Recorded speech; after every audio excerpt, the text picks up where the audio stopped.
Here we go. I will get to Aaron Rodgers trying to bamboozle Steelers fans by trying to insincerely suck up to Terry Bradshaw. And I will get to my all-time ranking, 1 to 10, of the 10 greatest games ever played in any sport. My ranking. But first up on this Skip Bayless show, brought to you by FanDuel, America's #1 sports book, Micah Parsons versus Jerry Jones. So, my first surprise was that Micah actually showed up the first day of Cowboy camp. And Micah gave away nearly all of his leverage the first day of Cowboy camp. You understand, if a player goes to camp, then leaves for more than 5 days, said player can be put on what's called the retired list, and he can't play for any other team, and he loses all of his salary for the entire season. But a player who does not report to camp has until the Tuesday after week 10 to report. Now, obviously, you're supposed to be fined $40,000 a day, but you remember with CeeDee Lamb last year, he was fined, missed all of training camp. They waived the fine when they make the new deal. Forget about the $40,000 a day. The point here is a true boss wanting a new contract does not report to camp. A true boss has the conviction and the courage to fly solo, to stay home, stay away, and wait out Jerry Jones, as you'll remember Ezekiel Elliott did after leading the NFL in rushing yards per game each of his first 3 seasons. He went to Cabo for part of his holdout, but he held out. And as CeeDee Lamb did last year, after proving he is the NFL's most productive receiver. I don't want to hear anything else. He is number 1 to me. Those two, Zeke and CeeDee, made Jerry Jones sweat. Not Micah Parsons. As any star who holds out for all of camp will tell you, and I've known a bunch of them, it ain't easy just sitting home watching the clock, counting the days while your teammates are texting and calling from camp out in California. They're practicing, they're playing preseason games. You want to be with the fellas, sure you do. Maybe get away from the wife and kids for just a little while, especially with the kids out of school. But if you want to get paid the way you deserve ultimately to be paid, you know you just have to wait. That's the system. That's life in the NFL. Extreme patience is your only hope as a player. Holding out is the only way. Unless, of course, you're Dak Prescott. Don't get me started. But Micah didn't want to hang out by himself at home. No, he decided to hold in, to be at camp without actually participating in the drills or the scrimmages, go to meetings, hang around, be with the fellas.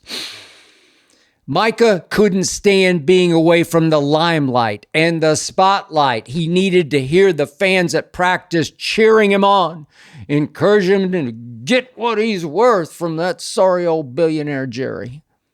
Needed to address the media the first day of camp, not alone, but with a hype man of a wingman, Trevon Diggs, at his side, egging him on and reminding him of points he'd forgotten to make to the media. What? I must admit, I lost some more respect for Micah when he caved in and reported to camp the first day.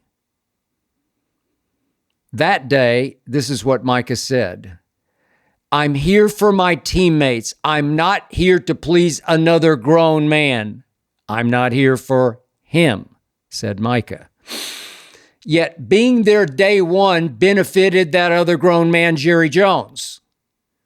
That further empowered Jerry and his son Stephen to take shot after cryptic shot at Micah because they're sensing weakness in Micah Parsons that they didn't sense in Zeke, didn't sense in CeeDee. As I've said before, Micah is not a leader. I wish he were, but he just has proven to be more of a follower. He just wants to be one of the fellas. He wants to do his Monday podcast. He wants to be loved by the internet.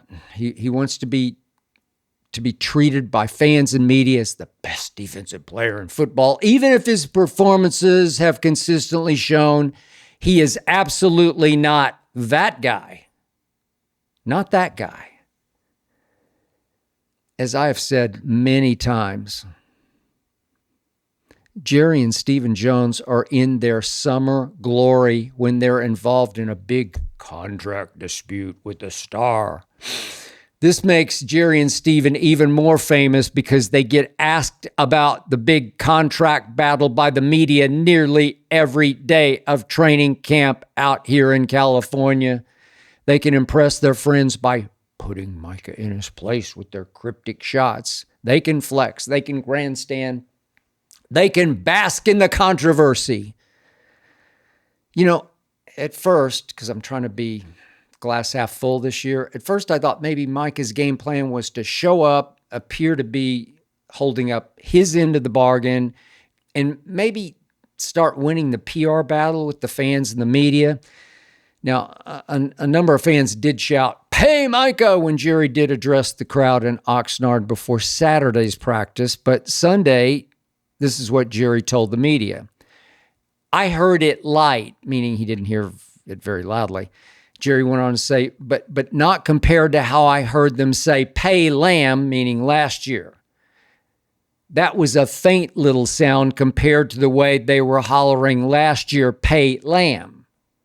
Whoever's not in, you can count on a few hollering that you got to pay whoever. But it was a big, loud chant, said Jerry, last year on Lamb. Why he calls Lamb instead of CD, I don't know. It just sounds so... just found so detached from CD. I mean, he's your best player, Jerry. Come on, man. Call him CD. But I must admit, I do tend to agree with Jerry on this one. I was certainly on my soapbox a year ago to pay CD because CD Lamb had proven so much more than Micah has. Yeah, I realize that several in the national media have blasted Jerry for not paying Micah, in part because Jerry Jones is now the biggest, easiest target in all of sports, as are his Cowboys, my Cowboys, who, of course, are going on 30 years without even making it back to an NFC championship game, let alone a Super Bowl. I have no doubt that some fans have been yelling, "Pay Micah," at Jerry, but I also believe the informed, intelligent fans know better. I'm starting to think Jerry and Stephen are informed and intelligent enough to not ultimately just cave in just before the season starts and make Micah the highest paid defensive player in NFL history. He has not earned that. I will say it again and again and again through training camp. Not earned that. And I'm no longer convinced that Micah Parsons would ever be able to live up to that big of a salary cap crusher for my Dallas Cowboys. Hence, Stephen Jones dared to say Sunday about the fan chance to pay Micah. Stephen said, "We want to pay Micah too. He's got to want to be paid too," which you can interpret to mean Micah is just asking for way more than Jerry and Stephen believe he's worth. That's the truth. He is. So let's take a quick, hard look, shall we, at just how much Micah is worth.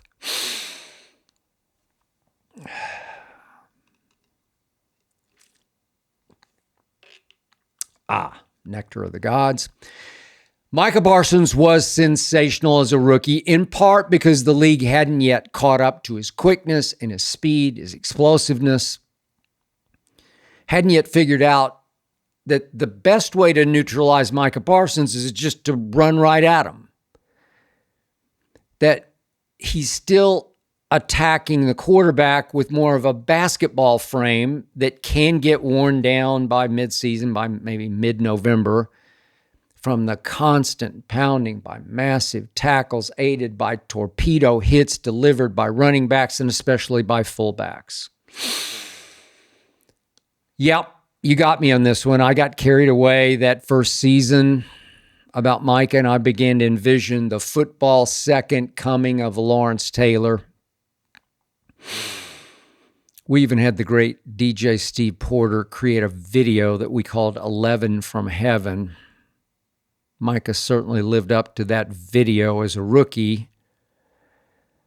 And then in year 2 and year 3, those late season fades began. Let's start in 2022. Micah did have 12 sacks in the first 11 games. That'll work.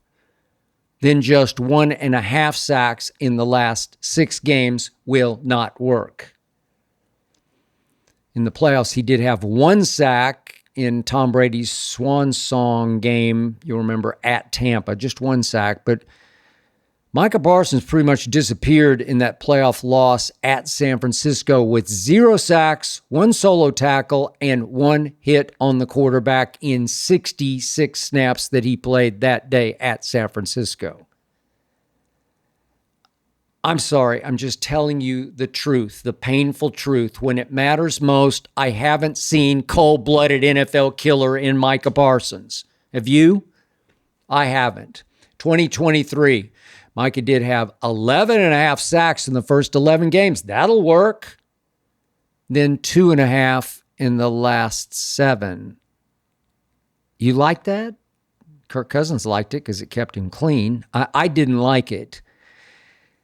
And then, of course, came that home playoff nightmare against Green Bay, down 27-0 before halftime. Micah had his worst game as a pro, as a Dallas Cowboy. Micah in that game had 0 sacks, 1 solo tackle, 1 assist, 0 hits on the quarterback in 48 snaps. What? Micah, come on, man. Last season, Micah did open with a big game at Cleveland because everybody had a big game at Cleveland that day, but then came 2 ugly home losses at Jerry World. Cowboys were down 35-16 at halftime to a mediocre Saints team that would miss the playoffs. A mediocre Saints team that ran Micah and that defense right off the field. 35 points at halftime. Micah in that game wound up with 0 sacks, 0 solo tackles, 1 assist, and 0 hits on the quarterback. What? And he wants to be the highest paid defensive player ever? I mean, this is a game just last season. Then came, right after that, Ravens at home, remember? Ravens were up 28-6 after 3 quarters. Micah again went Vegas magic act. Now you saw him, now you didn't. Poof, gone. 0 sacks, 1 quarterback hit. That day he did have 4 solo tackles. Wow, 4. But only because the Ravens attacked him relentlessly with their run game. What? Highest paid ever? Seriously? Then game up at New York against the Giants, Jersey, obviously. Micah had 0 sacks and 0 quarterback hits. It was a 20-15 Cowboys win. But in that game, as you know, he got hurt, missed the next 4 games with a high ankle sprain. I will give Micah this, though, about last year. 11 of his 12 sacks last year came after he returned to play the last 9 games, of course, for a bad team, as he went into a contract push overdrive for the rest of the season. But here's the larger point. On day 1 of camp, Trevon Diggs reminded Micah to make this point. The Steelers took care of T.J. Watt. The Browns took care of Myles Garrett. Heck, the Raiders took care of Max Crosby. Yeah, those 3 teams did take care of those 3 players because They should have. All three of those players are better football players than Micah Parsons. TJ and Myles Garrett have won a Defensive Player of the Year. Micah has not. Heck, Nick Bosa and Patrick Surtain have won Defensive Players of the Year since Micah came into the league. Micah has not won one yet. Since Micah Parsons came into the National Football League, Myles Garrett is first in sacks with 60 and TJ is second with 58.5. Micah is fifth with 52.5. Max Crosby is only seventh in sacks, but over Micah's 4 seasons, Max Crosby is first in the NFL in tackles for loss because Max Crosby, as you know, disrupts. Micah is tied for fifth in tackles for loss since he came into the league. Now let's look at hits on the quarterback. Since Micah came into the league, Nick Bosa is first. Micah is fifth. Again, fifth. I am not making any of this up. I'm not exaggerating. I'm not equivocating. These are the facts, ma'am, just the facts. Since Micah Parsons came into this league, the stats say he's the 5th best edge rusher in the National Football League. The 5th best. And he wants the most money ever paid to a defensive player at any position. So what does the eye test tell you? I know what it tells me, that TJ and Max and Nick Bosa all consistently go after the passer with more relentless fury than Micah consistently does. I'm talking about relentless fury that just jumps off your TV screen.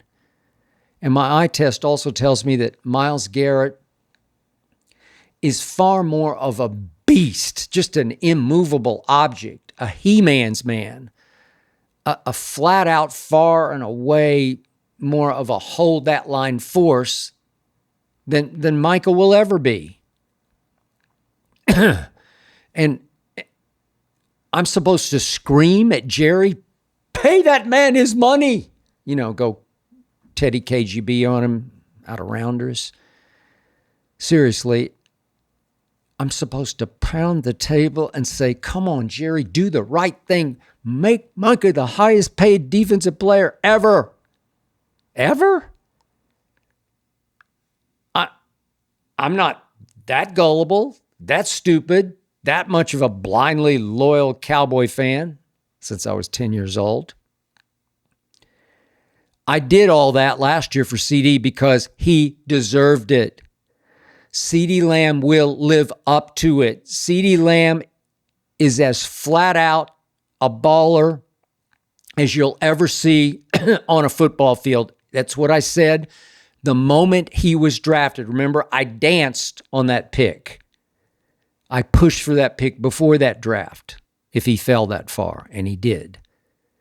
CeeDee Lamb is better at playing receiver than any other player on my team is at playing his position. CD will live up to every last dollar of his contract and then some.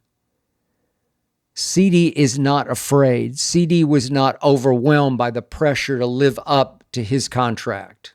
Then again, as I said a year ago, CD deserved more money than Justin Jefferson, and he actually surprised me, disappointed me by taking a little less than Justin Jefferson, making CD the second highest paid receiver. Okay. I'm just being honest with you. I'm seriously afraid Micah Parsons isn't mentally strong and tough enough to live up to being the highest paid defensive player ever.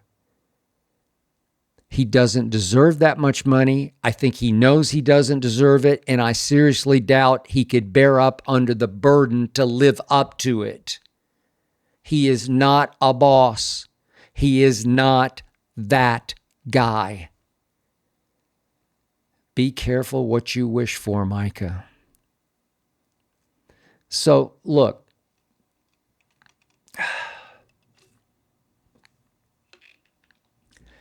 I am trying. I am doing my darndest and my damnedest to be bullish on my Dallas Cowboys chances this year. In large part because I love the additions to the pass rush. I told you the moment he was drafted, and I continue to bang the table on this one, I love the second round pick, Donovan Ezeruwaka. I love Sam Madison returning from injury. I love that the Cowboys reacquired Dante Fowler Jr., who simply led the Commanders in sacks last year with 10.5, and we got him back and took him from them. I truly believe each of these three can provide at least as much season-long impact as Mike has been able to. I think I said Sam Madison. I meant Sam Williams, if I misspoke on that one. And on offense, I believe George Pickens will make an enormous difference. George Pickens in a contract year trying to show Mike Tomlin how wrong he was to give away George Pickens. I love that. I believe George Pickens, the NFL's best deep threat, will make CeeDee Lamb even more difficult to contain. I'm serious. That's serious. And yeah, I realize we have a first-time head coach nobody else ever wanted. Probably turn into just another Jerry puppet. And I know we have little to no run game. I'm hearing good things about Jaden Blue out of Texas, but probably little to no run game. It's going to have to be pass first, then run. And I know that Tyler Guyton will be shaky at best at left tackle. I'm not the biggest fan. I watched him all those years at Oklahoma.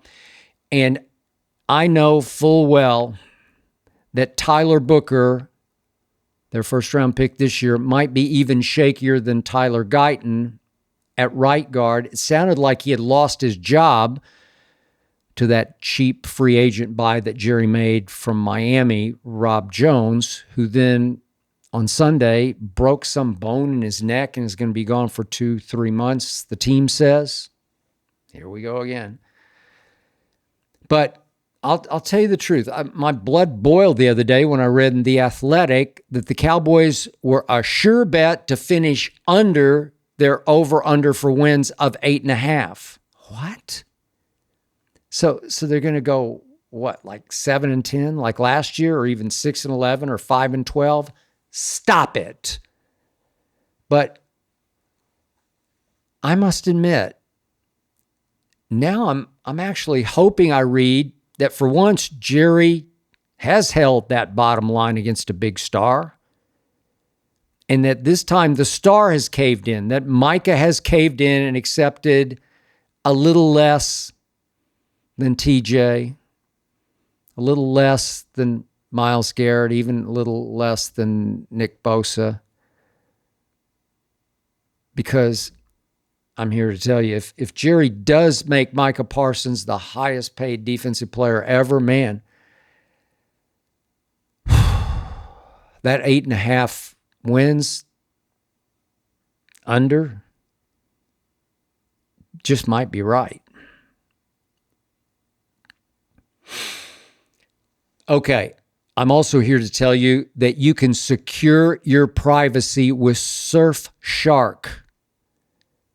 Go to surfshark.com/Bayless. Use my last name, Bayless, or use my last name, Bayless, just in general, for 4 extra months of Surfshark. You can get 4 extra months of Surfshark just by using my last name. You'll find the URL and code in the show notes. And don't forget, Surfshark is risk-free with a 30-day money-back guarantee. You want to browse with complete protection. You want to protect your data. You want to explore the web securely. Surfshark works. Okay. Here we go again. Aaron Rodgers is a piece of work. Greatest media manipulator this side of LeCon James. Now Aaron is trying to manipulate the psyches of Steeler fans by extending an olive branch to the great Terry Bradshaw, former Steelers quarterback with 4 Super Bowl rings. And by the way, can you eat the bark of an olive branch? Terry might want to know that before this is over. Back in May, Terry called the possibility of signing Aaron Rodgers a joke. He told an Arkansas radio station, and I quote, "What are you going to do? Bring him in for 1 year? You kidding me? That guy needs to stay in California. Go somewhere and chew on bark and whisper to the gods out there," said Terry Bradshaw back in May. Then Saturday, Aaron Rodgers told NFL Network that, yeah, he's known Terry Bradshaw for a long time, but only as a broadcaster. But that now Aaron says he would like to get to know Terry on a much deeper level. Aha. This is what Aaron told NFL Network. "Terry's an absolute legend. He won 4 Super Bowls. He's had a legendary career in the media. But Terry, like a lot of people, doesn't know me, so he's got an idea of what he thinks about me based on what I've done, the documentary, what I've said, Darkness Retreat, whatever the hell you want to talk about." No, you talked about it, Aaron. Aaron continued on NFL Network, "I'd love to get to know Terry on a deeper level, and I feel like if he gave me a chance to get to know him then we'd have a good friendship, because for me, I have nothing but the utmost respect, the utmost amount of respect and deference for what the greats have done, because they laid the foundation for us to be able to play in this great game. Maybe we can go chew some bark or whatever the hell he's talking about together," said Aaron Rodgers. Translation, Aaron is hoping that if he can convince Terry to sit down with him and, I don't know, have a beer or 3, that Aaron could charm the socks off Terry Bradshaw. And Terry is certainly charmable. I know him. He's got a big heart, great heart. Terry would especially be susceptible to anyone who's played that hardest position to play in all sports, quarterback. Terry respects that. Terry certainly has empathy for that. So what just happened was Aaron floated this invitation through the media. Now he hopes for a response and a session with Terry before the season starts, because he needs Terry on his side. He needs for Terry to have his back. That's because Aaron Rodgers knows he is, to use LeBron's favorite word, washed. Has been for quite a while. The most surprised man in the world when the Pittsburgh Steelers reached desperately to sign Aaron Rodgers was Aaron Rodgers. This man has conned fans everywhere into forgetting he's 7-9 in the playoffs since that long ago, far away road wildcard run to that one and only Super Bowl that was 15 years ago. 15 years? Seriously? Man.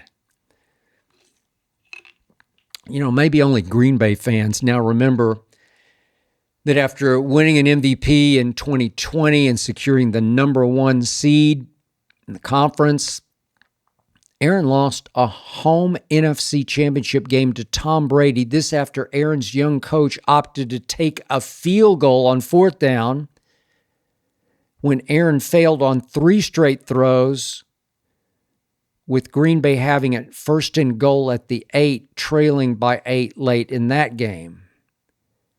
Took a field goal trailing by 8.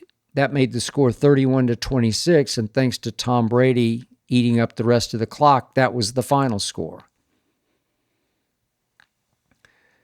Then the next season, here we go again, Aaron Rodgers had won the MVP. They had secured the number 1 seed in the conference, and Aaron lost a divisional round game at home to Jimmy G and the 49ers. It was 13-10. Aaron had a QBR that day of 23 on a scale of 0 to 100. That is abysmal. He was colder than the weather in Green Bay. Aaron's final season in Green Bay, he had an overall QBR of 41, which finished 26th of 31 quarterbacks. This is the great Aaron bleepin' Rodgers. I wonder if Terry Bradshaw remembers that. In Aaron's final Packers game, this was at home in a win-or-else game to make the playoffs, he lost to a Detroit team at home that hadn't yet arrived. Those Lions weren't the Lions quite yet. And in that game, Aaron Rodgers had a pathetic QBR of 41, and his last throw as a Green Bay Packer was intercepted. Lions win. Then came that lost Achilles season with the Jets, the first one, followed by last year, a QBR of 48, which ranked 25th of 32 NFL quarterbacks. Pretty awful. In the games Aaron Rodgers started last season, he went 5-12, even though the Jets had the third-ranked defense in the league. They had the third-ranked defense, and even though Aaron Rodgers was able to throw to two top 10 receivers, Garrett Wilson and Davante Adams, 5-12 in his starts. You know, maybe I should get a hold of Terry Bradshaw and make sure he's aware of all these scary bad numbers before he sits down and chews the fat and maybe some bark with Aaron Rodgers. And of course, you always have to be aware of the key number, and that's that Aaron will turn 42 years of age in early December. So he's obviously trying to perpetrate a scam on the Steelers and their fans. And by December, he'll really need Terry Bradshaw to defend him on Fox. So Terry, please don't fall for this. Don't let Aaron Rodgers snake charm you. The Packers finally said, that's enough, more trouble than worth. The Jets finally woke up and said, enough. Remember, Aaron was all but begging the Vikings to sign him, but they finally came to their senses and said, no thanks, JJ's our future and our present. Don't do it, Terry. Please just don't do it.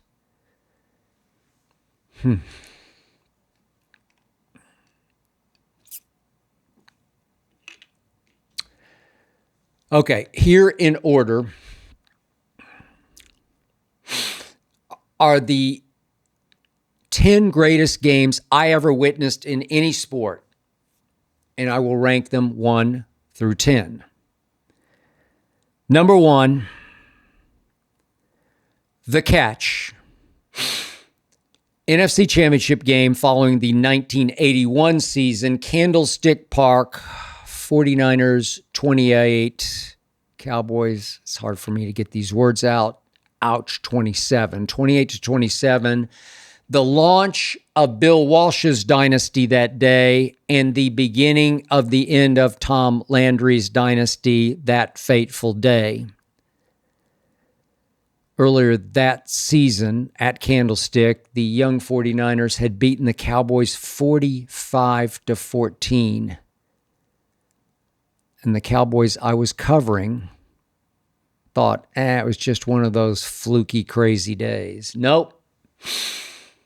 That game in October was a coming out party for Joe Montana's 49ers, a declaration of authenticity for those young 49ers.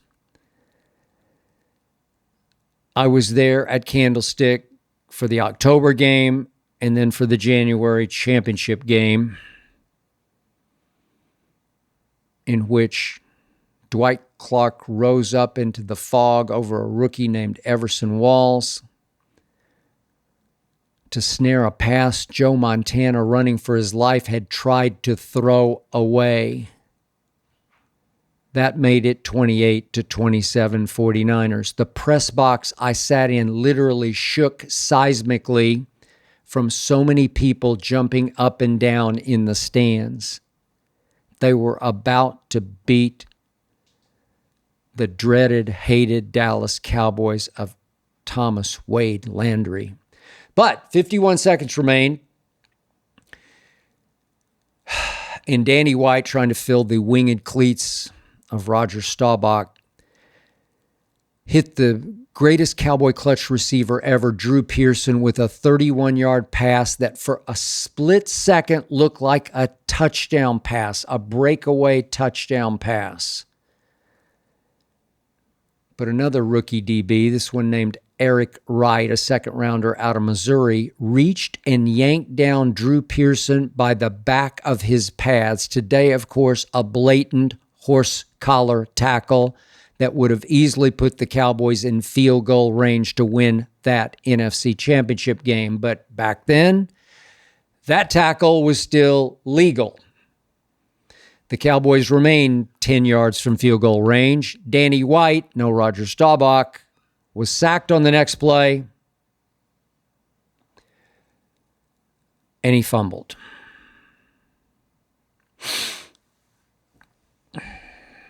Game number 2 on my list, Game 6 of the 1998 NBA Finals at Utah. I was there sitting courtside on press row as Michael Jeffrey Jordan stole the ball from Karl Malone in the far corner for me, then dribbled all the way up court with Scottie Pippen, arms extended, calling for the ball out on the wing, nobody within 10 feet of Scottie Pippen. Michael Jordan, of course, ignored Scottie Pippen. Michael gave his defender a slight redirect, then rose up from just beyond the free throw line and held the pose as the game winner swished. The only piece of memorabilia I ever bought is a picture of the faces of all those fans sitting beyond the baseline as that shot ripped their hearts out. The horror, the anguish, him again. That was the last meaningful shot Michael Jordan ever took in the NBA, and it merely won him his 6th title and 6th Finals MVP in 6 tries. I still get chills just thinking about it.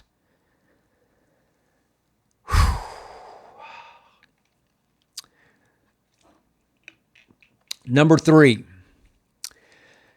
Another Finals Game 6. This one 15 years later. This one in Miami. I was there, but this time the horror and anguish was on my face.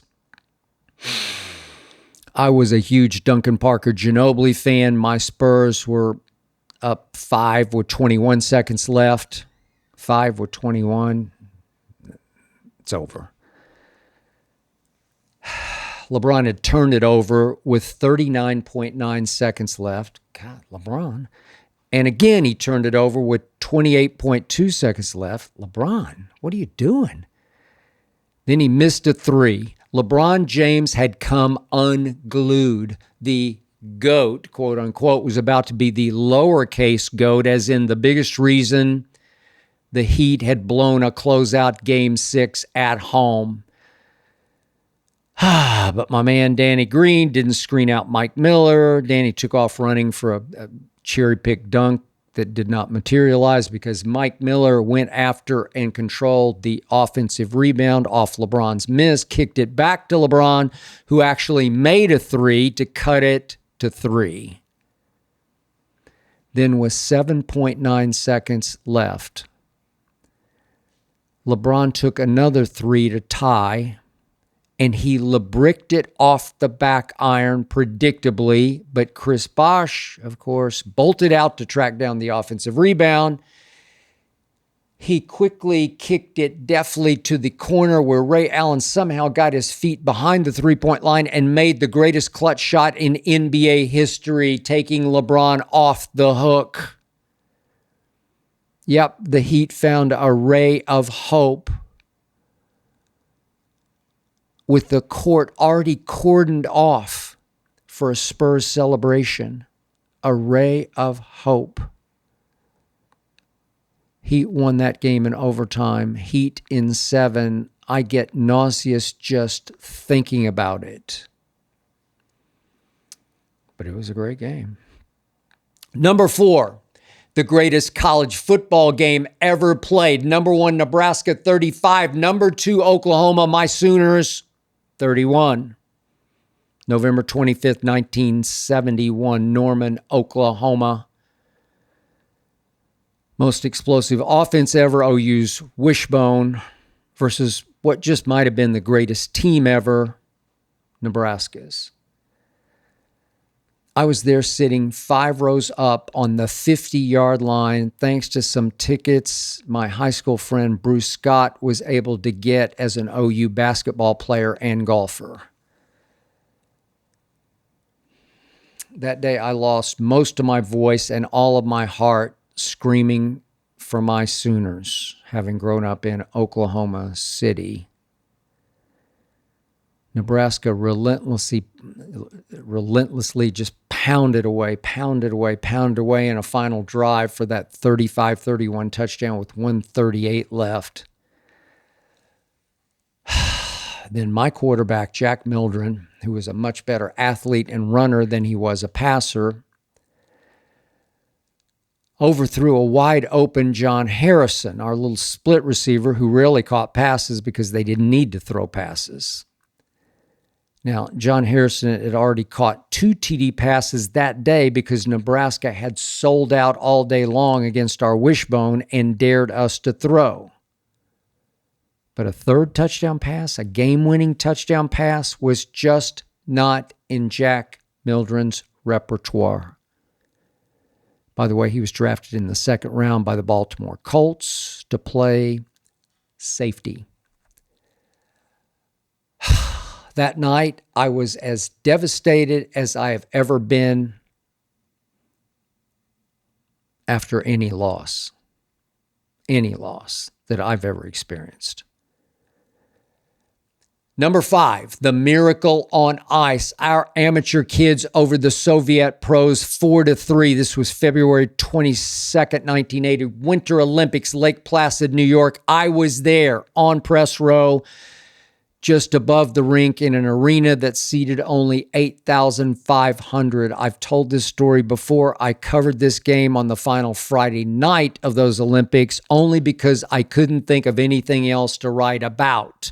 And because when I asked the U.S. press liaison if he had any more tickets for the hockey game, he said, "I've got a whole bunch."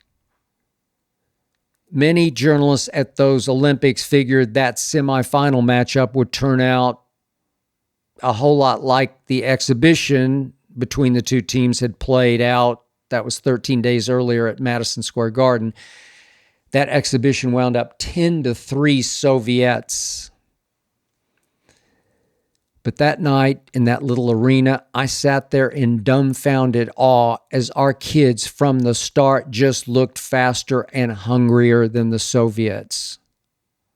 I'm no hockey expert, but in the end, the miracle on ice to me didn't feel like an upset. The better team won. I know I won. How lucky was I to wind up at the most epic event in U.S. Olympic history that was only shown to the nation that night on tape delay. My rival Dallas columnist had already gone home because our living conditions were so awful for those 2 weeks. I still have a t-shirt that says, "I survived the 1980 Winter Olympics at Lake Placid." And believe it or not, the bottom line, or maybe the punchline to all of the above, is this soon led to my being hired away by the rival Dallas newspaper. Whew, what a night. Number 6, the Rumble in the Jungle, October 30th, 1974, Kinshasa, Zaire. Muhammad Ali shocking the world and shocking George Foreman in the greatest heavyweight boxing upset ever. And yeah, I know Buster Douglas over Mike Tyson, but Mike was a personal wreck by that point and didn't train at all for that fight. You understand, members of Ali's inner circle truly believed George Foreman might kill Ali, literally take Ali's life in the ring. George Foreman was a glowering beast who had destroyed the only two fighters who had beaten Muhammad Ali. That was Joe Frazier and Ken Norton. Destroyed them both in just 2 rounds. Ali's life was up for grabs that night, or so a lot of people believed. Now, this one I did not attend. I was just out of Vanderbilt, working for the Miami Herald, so I beheld this epic stunner as part of a sold-out closed circuit crowd at an arena in West Palm Beach, Florida.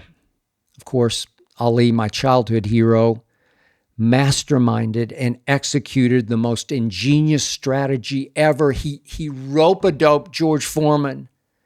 Ali leaned back against the ropes with his gloves protecting his face, and he successfully lured George Foreman into pounding and pounding and pounding away at Ali's body and wearing himself out. Ali was able to knock out a worn-out Frazier, believe it or not, in the 8th round. You might say Ali put George Foreman on the grill that night. I was so amazed and inspired that night that I remember I went home, had to obviously work the next day, and I was never able to actually fall asleep. That was the most stunning sports spectacle I ever had the privilege of experiencing, even via closed circuit. Number 7, the 1983 NCAA Finals, greatest college basketball upset ever. Jim Valvano's North Carolina State, 54. Houston's Phi Slamma Jamma, 52. I was there in press row that night at the Pit in Albuquerque, and I felt like a fool. After Houston had out NBA'd Louisville in Saturday's semifinal in the Pit, I had proclaimed Houston national championship, well, I'll just declare him national champion by a landslide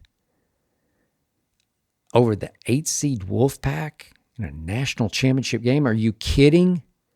NC State had survived game after game after game, barely, just to get to the national championship game.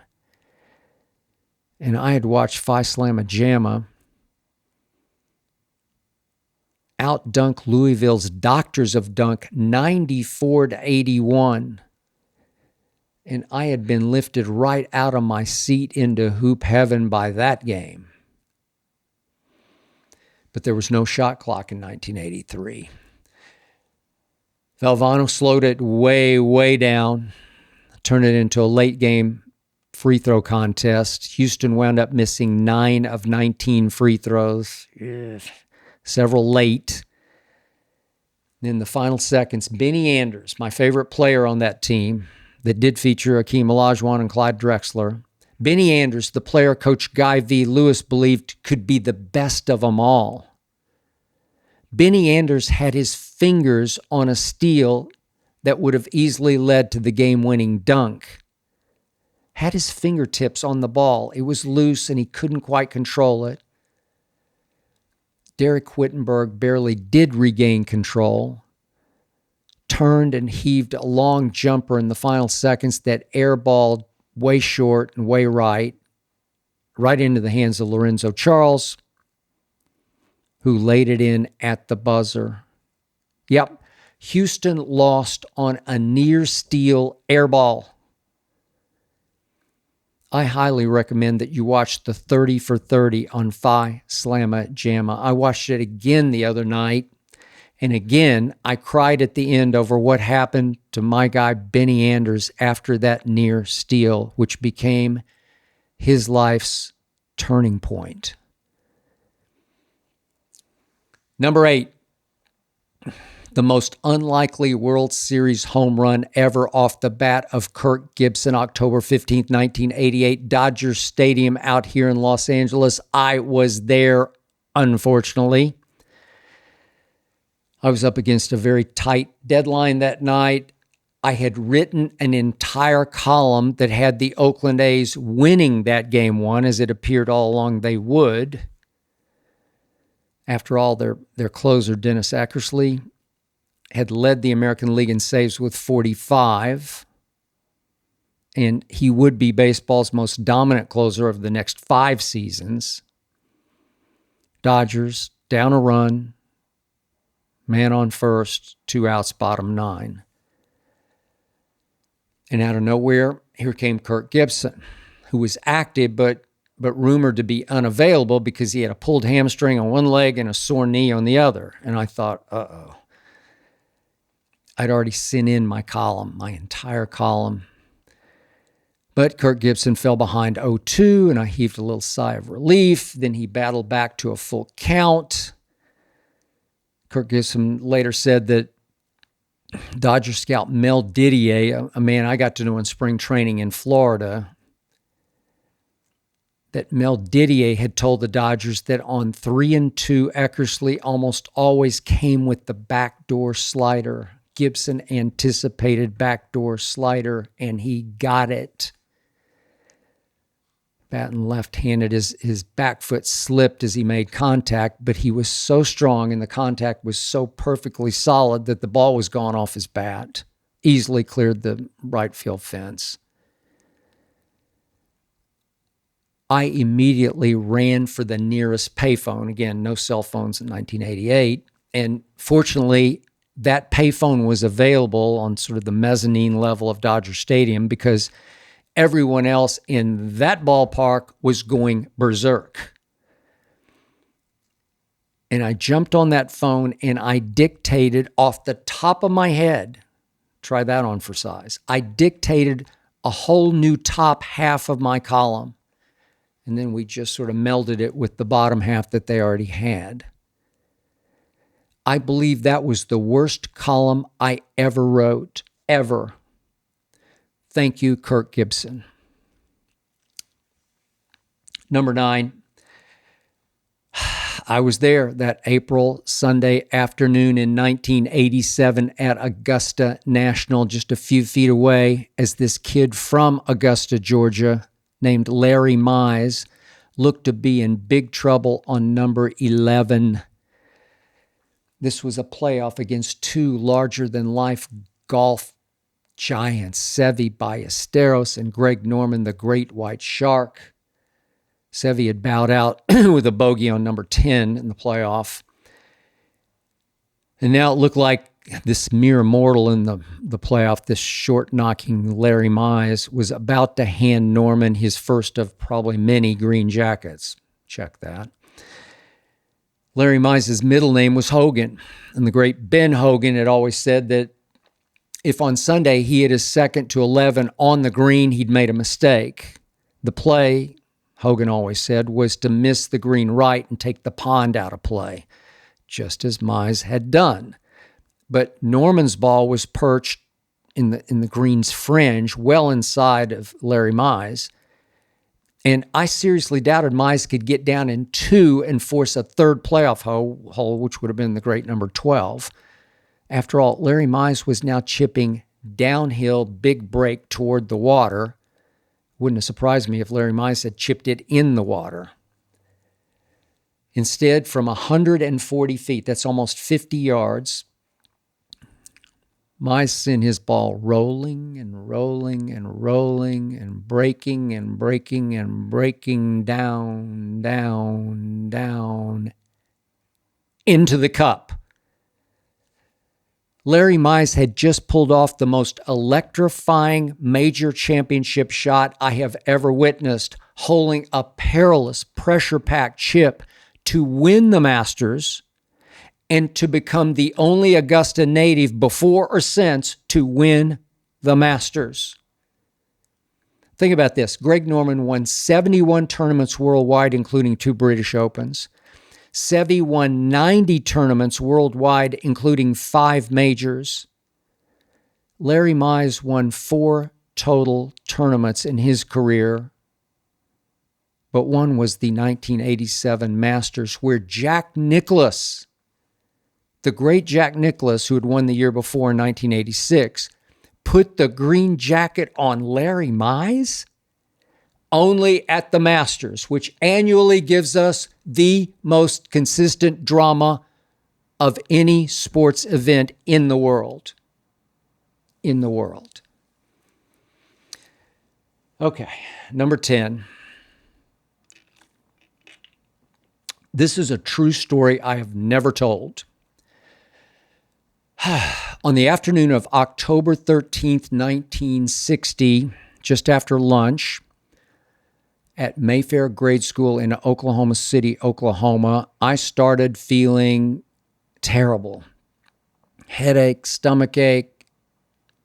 I was just legit sick. This happened to be the day of Game 7 of the World Series. This was Yankees at Pirates. In those days, they were always played in the afternoon. Several of my classmates were, resting their heads on their hands like this to sort of hide the transistor radio and the cord and the earpiece in their ear. Our third grade teacher, Mrs. Lowther, wouldn't let us turn on the TV and actually watch the game, but she looked the other way on transistor radio earpieces, so you could just sort of do this as she spoke, or you worked on whatever you're supposed to be working on. I did have my transistor that day, my dad's transistor, but I was in no mood to listen to any of the game. I was sick. I'm talking about throw up sick, lie down sick. I finally managed to walk up to Mrs. Lowther's desk. I told her, I need to see the nurse. Mrs. Lowther knew that I wasn't a sickly kid. No hypochondriac was I. So she actually walked me to the nurse's office. Nurse, in just a couple of minutes, concluded I just needed to go home. My parents both worked, so I told her I'd be okay just to ride my bike the 4 blocks home, and I did. I immediately fell asleep on the living room couch, but I woke up in a wet sweat in I don't know, like 30 or 40 minutes. I felt awful, but I thought, I wonder if the game's over yet. So I crawled over to the TV. I turned it on, and lo and behold, it was the bottom of the ninth. No exaggeration. It was the bottom of the ninth, and Bill Mazeroski, the Pirates' little second baseman, was leading off against Ralph Terry pitching for the Yankees. Now, understand, I wasn't the biggest Yankees fan, but I did love me some Mickey Mantle because he was from my state, Oklahoma. Later, I did become friends with the Mick. But the Yankees just hadn't been able to shake these pesky Pirates. I'd never seen anything like this, haven't seen anything since like this in a World Series. The Yankees had won their games in this World Series 16-3, 10-0, and 12-0. But here the Yankees were in Game 7 with the score tied 9-9. What? Mazeroski had hit only 11 homers that season. The first pitch was a high curveball, ball one. Last thing I expected at that moment was, what? On pitch number 2, Mazeroski jumped all over a high fastball and sent a line shot to deep left center at Old Forbes Field in Pittsburgh. You can watch it on YouTube. Forbes Field had ivy-covered walls like Wrigley did, but there were no bleachers beyond the left field wall. So Yogi Berra, playing left field for the Yankees, looked for a moment like he thought it was going to hit the top of the wall because he backed off to play the carom, but it was gone. I couldn't believe it. I had just witnessed what would go down as the greatest home run in World Series history, even greater than Kirk Gibson's, that would be, because, I mean, this was Game 7 against the New York Yankees. Gibson's Game 1. Dodgers did go on to win in 5, but this was the Yankees, the dynastic Yankees. And I had just witnessed what still stands as the greatest World Series game ever played. At least I saw the end of it. All because I was legit sick. Now, I felt a little better the next morning. I didn't even tell my mom I was sick. She wouldn't have cared. But I woke up and I just decided, because I didn't miss school, I just decided, tough it out, just go on to school. Of course, several of the guys in my class were all over me that morning about faking illness so that I could go home and watch the game the whole world was now talking about. I got mad enough at one kid to fight him, but Mrs. Lowther intervened. I think she knew what was happening. I was sick, I tell you, and I think she believed me. I guess I should have stayed home that day just to prove I was sick, but I wasn't built that way. I got sick, then I got lucky. I saw the greatest game and the greatest home run ever. Then I slept it off and I toughed it out and I went right back to school the next day. That's who I was. That's who I am. And that's the truth. That's it for this episode. Thanks to Tyler Korn for producing, to Ernestine for overseeing, and to Hazel for approving.